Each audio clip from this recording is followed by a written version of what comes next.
Hi there, strikers. There's something uniquely disturbing about people vanishing into thin air. Read about these incredibly strange, unsolved cases. Although these disappearances span centuries, locations, age ranges, and circumstances, there's one common thread shared between them: a lack of closure. There are theories, speculations, and investigations, but never a decisive answer. On our incoming episode, I'm going to feature some of the cases of mysterious disappearances, of some missing that just disappear without any trace. Missing persons cases that were solved years later. More than 600,000 people go missing every year in the United States, and sadly many of those cases are likely to remain unsolved. Fortunately, some cases do eventually get solved, giving the family some resolution. Here's a look at missing persons cases that were solved years later. 19-year-old Karen Nichols was last seen at her home in Colorado Springs, Colorado on October 9, 2012. When she told her roommate she was heading to Denver for a modeling job on the evening of October 9, 2012. Kara left home. Minutes later, a dark sedan pulled away from the building, and the roommate assumed it was her ride over the next 2 days. Kara's brother, who lived nearby, attempted to call and send text messages to her, but she never picked up her phone. Kara Nancy Nichols never returned home and has not been heard from since. On October 12th, Kara's brother filed a missing person report with the El Paso County Sheriff's Office when she failed to answer his phone calls. Inside the room she rented, Kara left most of her personal belongings, including her purse, identification, clothes, makeup, laptop, and $300 in cash. Her phone records, bank account, and social media have shown no activity since she vanished. The last activity on her phone were text messages sent on the night of her disappearance at 11:45 p.m. Her cell phone, which has not been found, last pinged to cellular towers north of her home in the direction of Denver. Authorities began to suspect foul play in Kara Nichols' disappearance upon discovering her involvement in drugs and prostitution. On November 30, 2012, a profile featuring photos of Kara Nichols appeared on MyAdbook,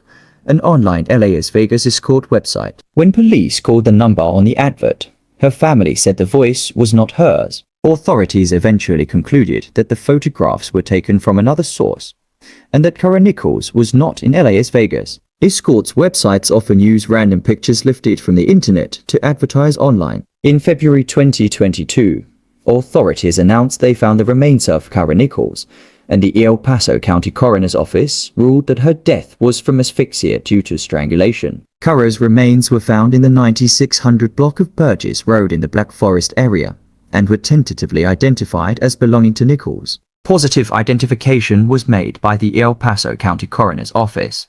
The discovery was made after re-interviewing a witness when new critical information came to light, leading investigators to search the area near Burgess Road. Joel Hollendorfer's wife, Christina Palmer, told the Federal Bureau of Investigation that Hollendorfer admitted he accidentally killed an escort he hired several years ago and had buried her body on his parents' property. She also told authorities she believed his parents knew about the murder and had been covering for their son. 46-year-old Joel Hollendorfer, who resides on the property where the remains were recovered, was arrested and charged with second-degree murder in Kara's case. He's also facing a felony charge of tampering with evidence. During a court appearance on February 17, 2022, Hollendorfer's charge was upgraded from second to first-degree murder, and his bond was revoked. Investigators believe Hollendorfer arranged to pick up Kara near her Mission Road address, and that he strangled her during their encounter. He then took her body to his parents' property where he buried her.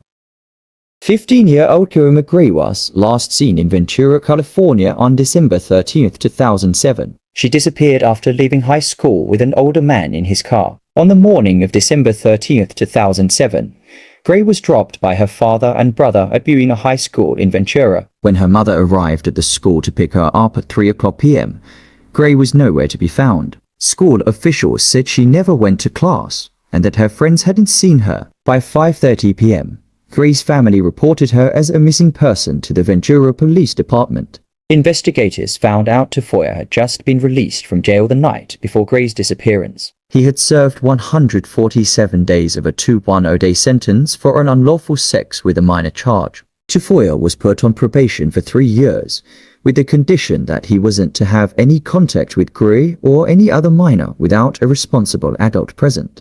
Police received a report that a 2008 white Acura with the California license plate 6AXX98 was missing from a car lot in Ventura. Tafoya worked at the car lot as a car washer and was last seen driving that car earlier that morning.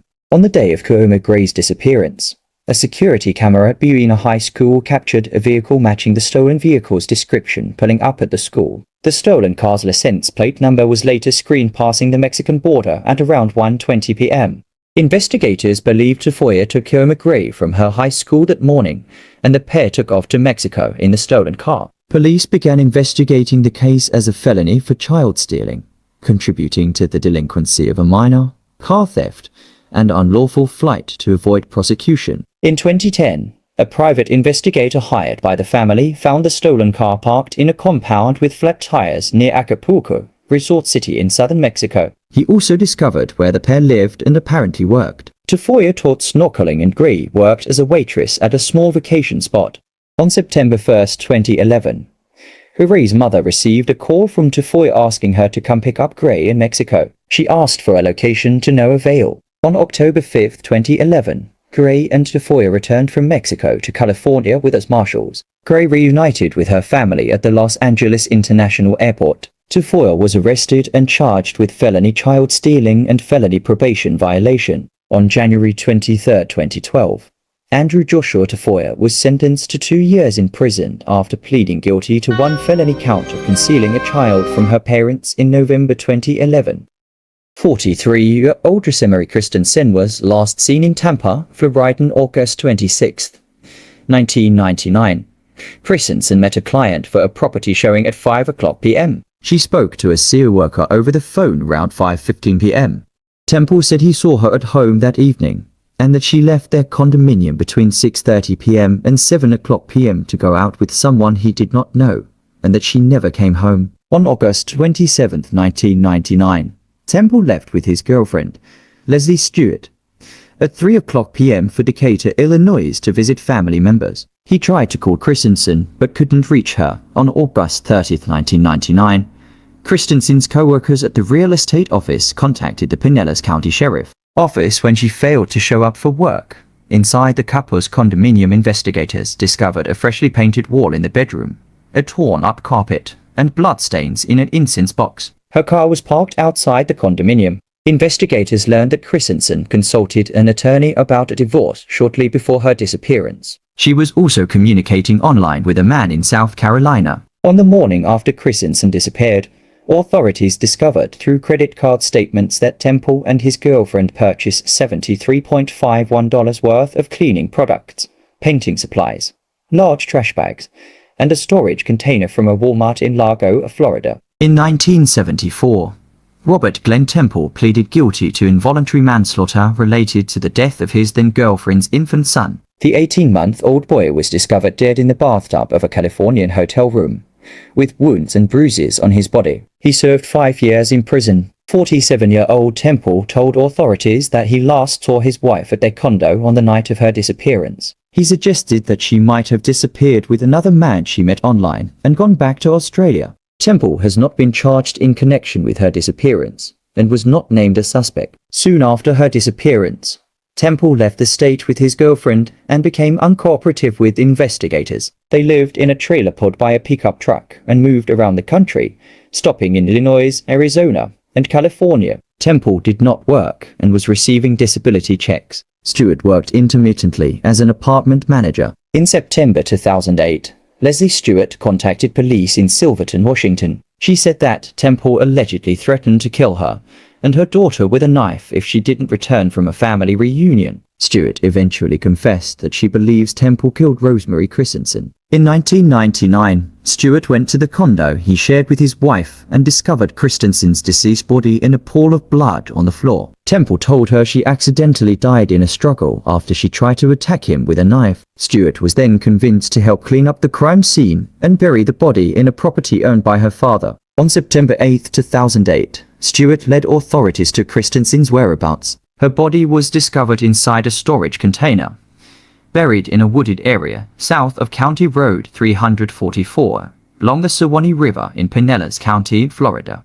Autopsy results showed that Christensen had been stabbed and that she died from sharp force trauma. The sweater she was wearing contained 3 slits which were not consistent with having fallen on a knife. On September 5, 2008, Robert Glenn Temple was arrested in Redding, California on suspicion of making terrorist threats and assault with a deadly weapon.